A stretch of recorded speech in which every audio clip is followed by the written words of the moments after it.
আচ্ছা, আজ আমরা হার্বালাইফের একটা নতুন বেশ ইন্টারেস্টিং উদ্যোগ নিয়ে কথা বলবো। নামটা হলো ফ্লেক্স 45 চ্যালেঞ্জ। ফ্লেক্স 45, হ্যাঁ, শুনেছি এটার ব্যাপারে। এর তথ্যটা আমরা মূলত পেয়েছি একটা ইউটিউব ভিডিও ট্রান্সক্রিপ্ট থেকে। তো এই চ্যালেঞ্জটা মানে হার্বালাইফ ডিস্ট্রিবিউটরদের জন্য, তাই না? হ্যাঁ, একদম।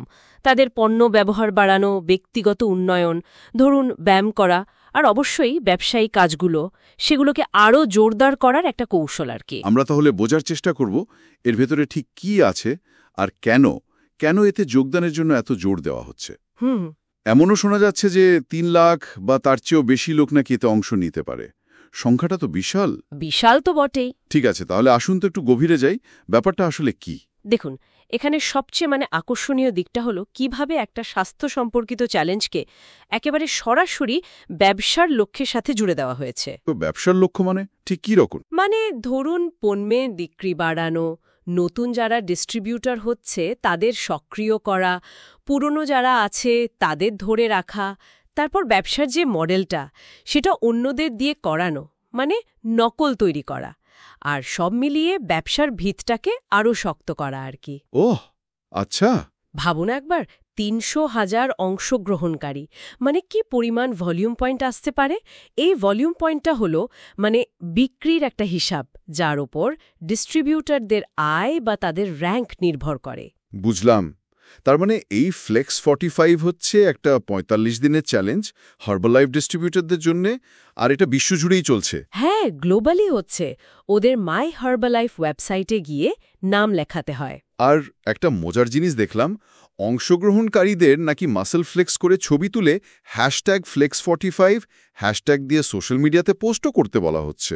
হ্যাঁ, ওই অংশটাও আছে। তবে আসল চালিকা শক্তি কিন্তু পুরোপুরি ব্যবসায়িক। সেটাই মনে হচ্ছে। লক্ষ্যটা একদম পরিষ্কার। পণ্যের ব্যবহার বাড়াতে হবে, বিক্রি বাড়াতে হবে, নতুন লোক আনতে হবে ব্যবসায়, আর যারা আছে তাদের ধরে রাখতে হবে। ওই ট্রান্সক্রিপ্টটাতে এটাও খুব জোর দিয়ে বলা হয়েছে যে সবাইকে একসাথে একটা গ্রুপ মেসেজ না পাঠিয়ে যদি একজনকে ব্যক্তিগতভাবে ডেকে চ্যালেঞ্জে যোগ দিতে বলা হয়, সেটা নাকি 10 গুণ বেশি কার্যকর। 10 গুণ?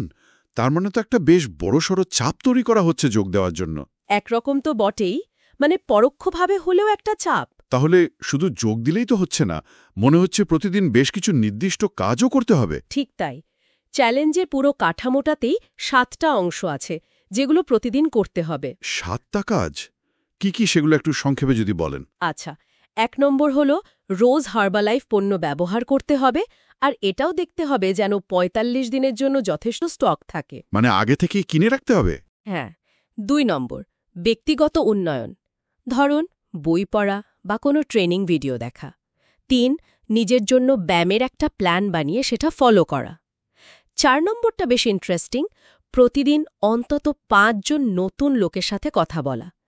5 জন নতুন লোক প্রতিদিন কথা বলা হ্যাঁ, জাস্ট কথা শুরু করা, হয়তো শুধু হ্যালো বলে, এরকম। ও।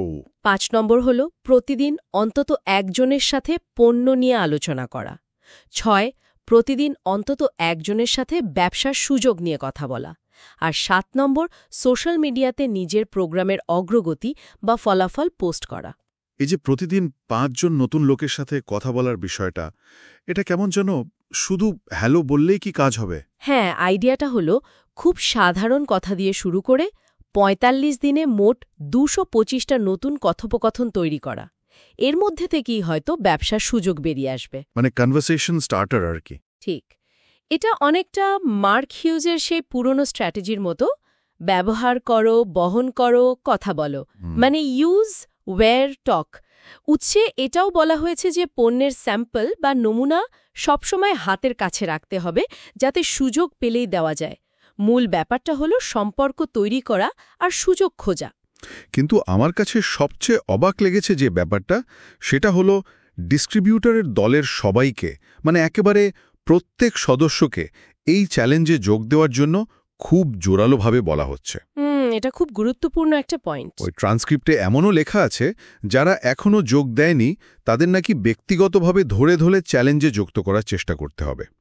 এই যে সবাইকে অংশ নিতেই হবে, এই ব্যাপারটা কেন এত জরুরি ওদের কাছে? দেখুন, এটাই কিন্তু এই কৌশলের একেবারে কেন্দ্রে রয়েছে। মানে সবাইকে যখন অংশগ্রহণে একরকম বাধ্য করা হচ্ছে, তখন বেশ কয়েকটা জিনিস একসাথে হচ্ছে। যেমন? প্রথমত, একটা অ্যাকাউন্টেবিলিটি তৈরি হচ্ছে। মানে সবাই করছে, আমিও করি, একটা দায়বদ্ধতা। দ্বিতীয়ত, সবার জন্য স্বাস্থ্য আর ফিটনেসের একটা লক্ষ্য তৈরি হচ্ছে, যেটা আবার সরাসরি পণ্য ব্যবহারের সাথে যুক্ত, মানে পণ্য বিক্রি বাড়বে। আচ্ছা। তৃতীয়ত, ওই যে প্রতিদিনকার কাজগুলো, নতুন লোকের সাথে কথা বলা, পণ্য বা ব্যবসার সুযোগ নিয়ে আলোচনা করা, এগুলো নিয়মিত করতে করতে অভ্যেসে দাঁড়িয়ে যাচ্ছে। আর চতুর্থত, সোশ্যাল মিডিয়াতে একটা বিরাট প্রচার হচ্ছে। বুঝতে পারছি। যদি আমরা একটু বড় ছবিটা দেখি, এই পুরো কাঠামোটা আসলে ডিজাইন করা হয়েছে টিমের মধ্যে একটা বোঝাপড়া বাড়াতে, একটা সংহতি আনতে, আর এমন কিছু শক্তিশালী অভ্যেস তৈরি করতে যা শেষ পর্যন্ত ব্যবসার ধারাবাহিকতা আর বৃদ্ধি দুটোতেই সাহায্য করবে।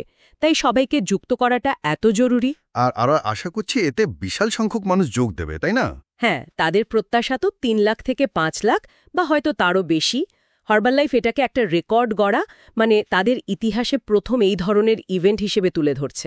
বিশাল আয়োজন তো বটেই। এর আরেকটা দিকও কিন্তু আছে, তথ্য সংগ্রহ, মানে ডেটা কালেকশন। হ্যাঁ, ডেটা। কিসের ডেটা? মানে যারা চ্যালেঞ্জে অংশ নিচ্ছে আর যারা নিচ্ছে না, তাদের পারফরমেন্স, তাদের ফলাফল তুলনা করে ভবিষ্যতে তারা হয়তো নতুন সদস্য আনার কৌশল বা ব্যবসার অন্যান্য দিকগুলো আরও ভালোভাবে প্ল্যান করতে পারবে। এটা তাদের জন্য একটা বিরাট ডেটা অ্যানালিসিসের সুযোগও বটে। Interesting point. তাহলে সব মিলিয়ে যদি আমরা দেখি, এর মানে কি দাঁড়াচ্ছে?